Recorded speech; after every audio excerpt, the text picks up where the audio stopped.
Hi, this is Sarit Switzer, and welcome to the It Is Taught podcast, a podcast devoted to the teachings of Rabbi Shneur Zalman of Liadi as recorded in his most famous work, the Tanya. My hope for this show is to make these teachings accessible and relatable to the average person, regardless of prior Jewish education or affiliation. The episodes follow the prescribed daily study portions and are meant to serve as practical lessons in how to live your life as your true self and develop an authentic and powerful relationship with your Creator.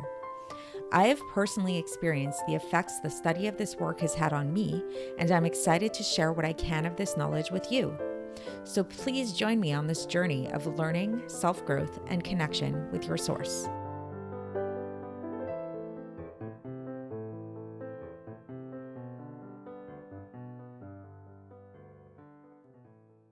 Hi, and welcome to the It Is Taught podcast. This is episode 489 for the 4th of Nissan in a regular year. So you might have heard of this idea of mindfulness. Mindfulness is all the rage these days. Every other headline that you read about in self-help magazines and articles and things like that is all about becoming more mindful. And this is purported to be this Eastern idea that has gained a lot of popularity nowadays. But the truth is, this isn't just something that comes from like India or China, but Judaism too speaks a lot about mindfulness.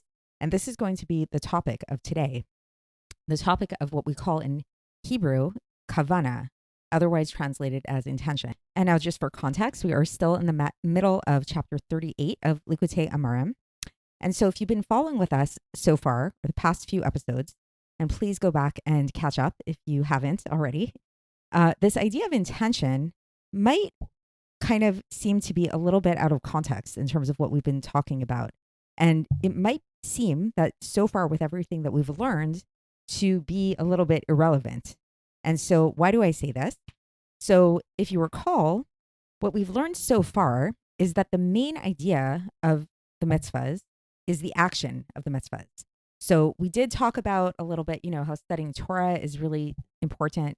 But even when it comes to learning Torah, we talked about how it's really important to speak the words out loud. And this is especially true when it comes to prayer. Prayer too, a person is only exempt from prayer when they actually speak the words, when they actually move their lips.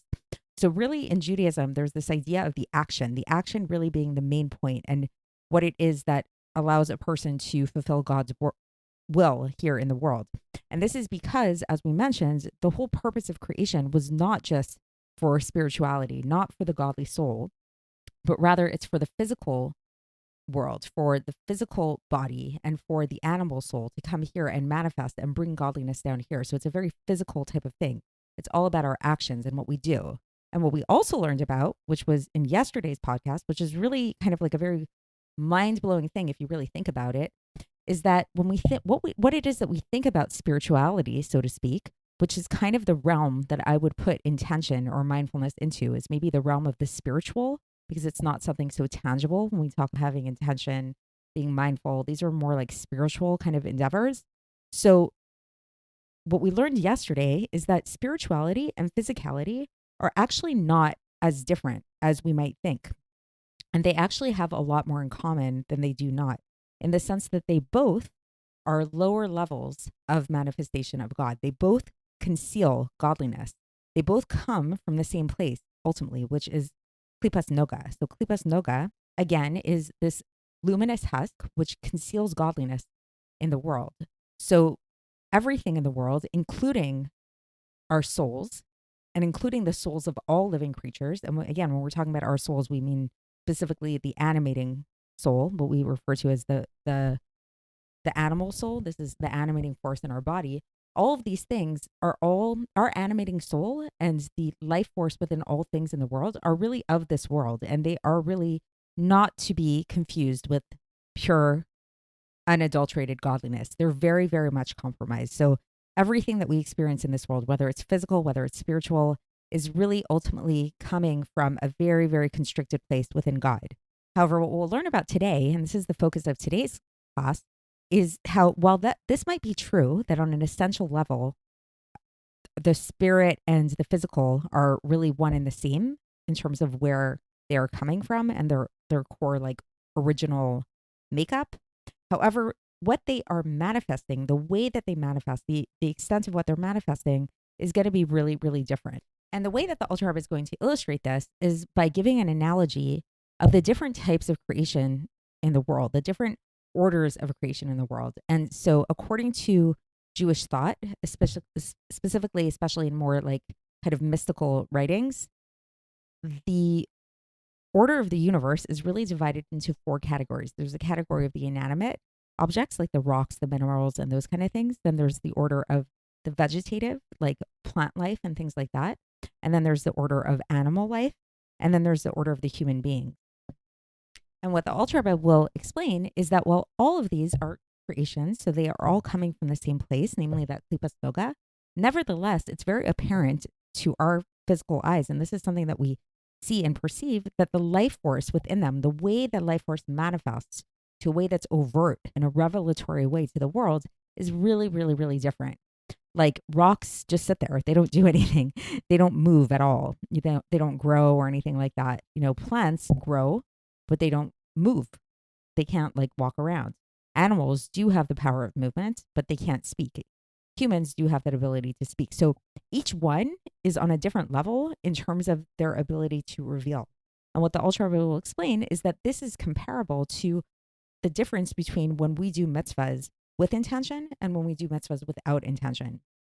So yes, while it's true that anytime we're doing anything in the world, whether we infuse spirit into it, which is basically what happens when we have intention, or when we don't infuse this like spirit into it, it's still a mitzvah. It's still coming from the same place.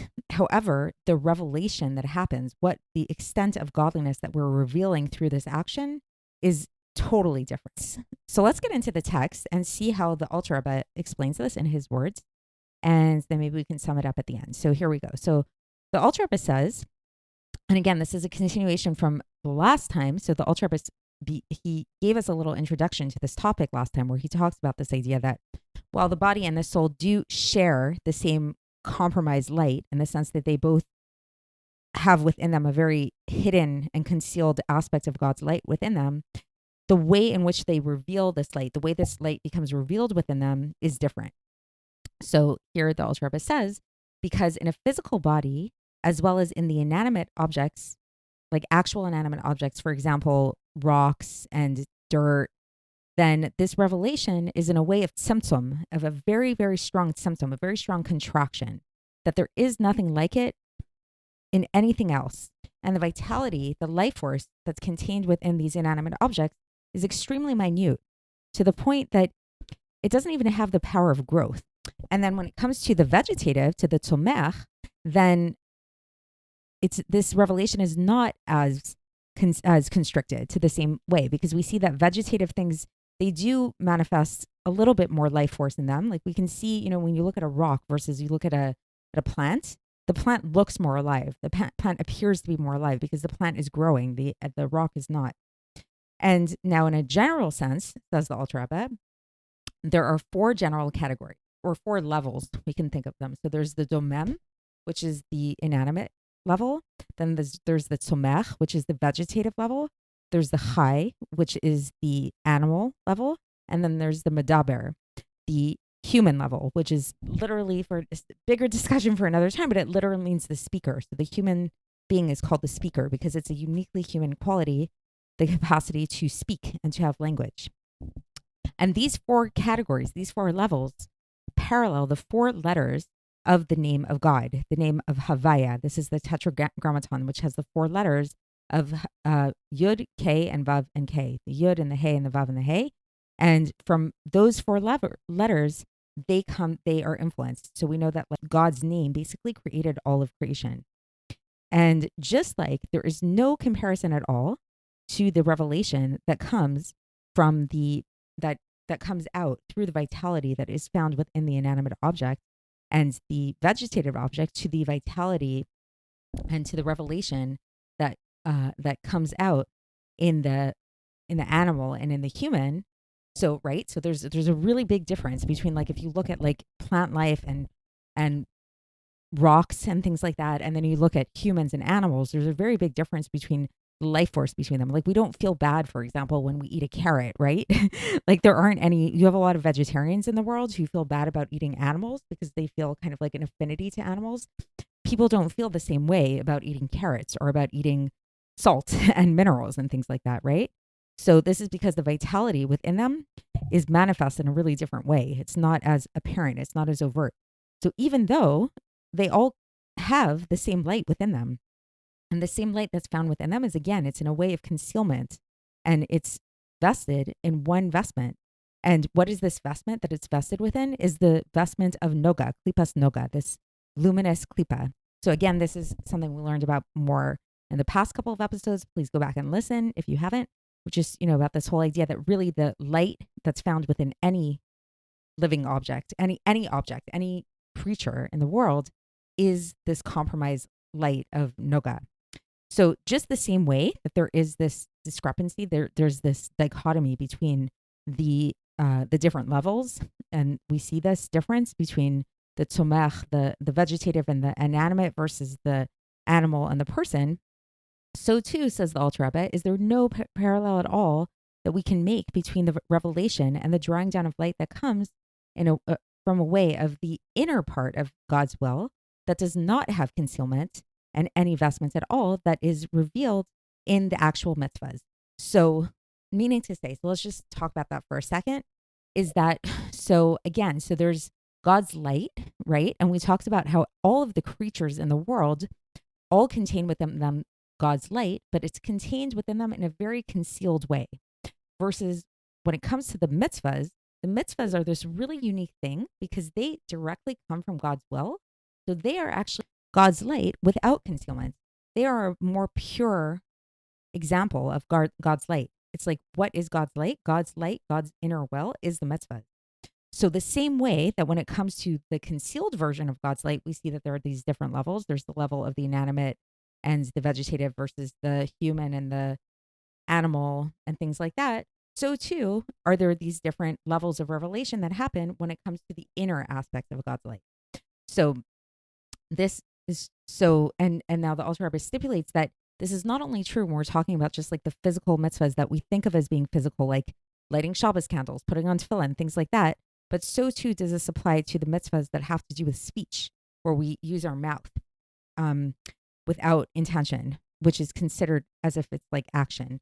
So like we talked about above. So for example, we talked about like in prayer. So prayer might not be considered, like you might not think of that as like an active mitzvah so much, because like a prayer is something that is like more, it's, more of like something that you do in your heart or reading something, but it doesn't seem to be this active kind of thing. But because it specifically involves moving your lips, it is a very active kind of thing.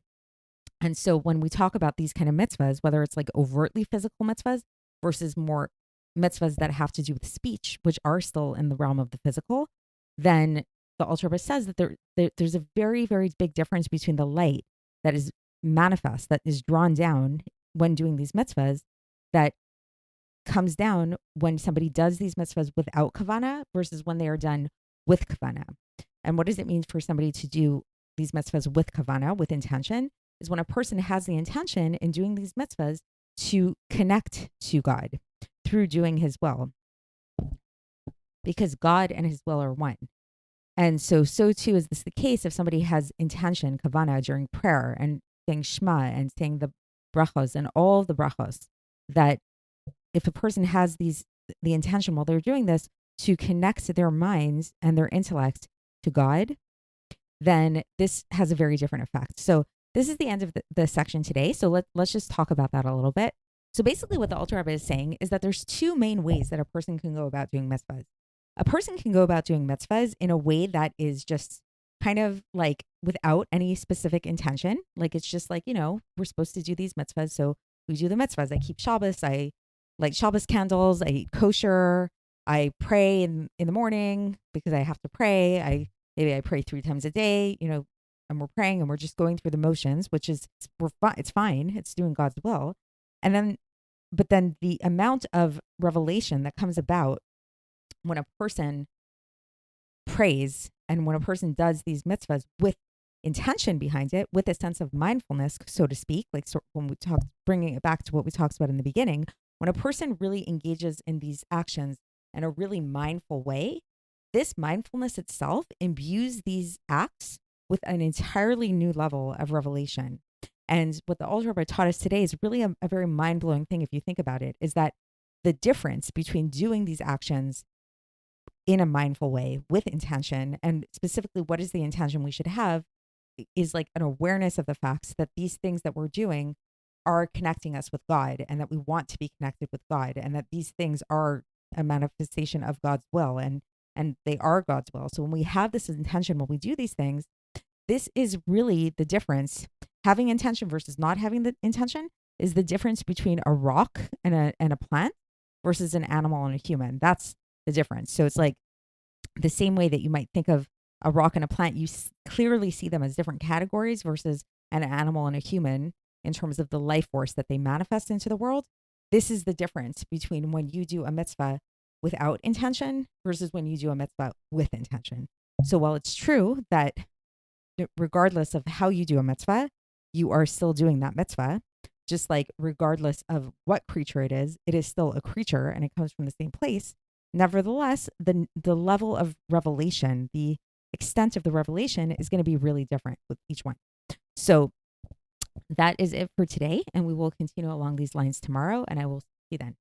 Thanks for listening to the It Is Taught podcast, hosted by Sarit Switzer. This podcast is dedicated in loving memory of my maternal grandfather, Avraham Yitzchak ben Binyamin HaKohen of blessed memory. Music by Shoshana. If you enjoyed this episode and would like to support the show, please share it with others and subscribe on YouTube, Apple iTunes, Spotify, or wherever you listen to podcasts. And make sure to leave us a 5-star review. To find out more about the It Is Taught project, including more information on my soon-to-be published book, please visit our website, itistaught.com. To catch the latest from me, follow me on Facebook, Instagram, and Twitter. Looking forward to speaking with you tomorrow, and until then, have a great day.